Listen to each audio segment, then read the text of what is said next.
Phần đời lênh đênh tuổi 30, bao nhiêu khổ đau đã lên trải. Người đời tuổi kinh lung cơn, sân si khi ta bước lên cao.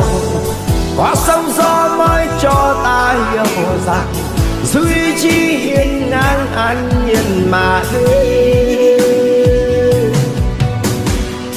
Phần đời lênh đênh tuổi 30, bao nhiêu khổ đau đã lên trải. Người đời tuổi kinh lung cơn, sân si khi ta bước lên cao. Có sóng gió mới cho ta hiểu rằng duy chỉ hiên ngang an nhiên mà đi. Có sóng gió mới cho ta hiểu rằng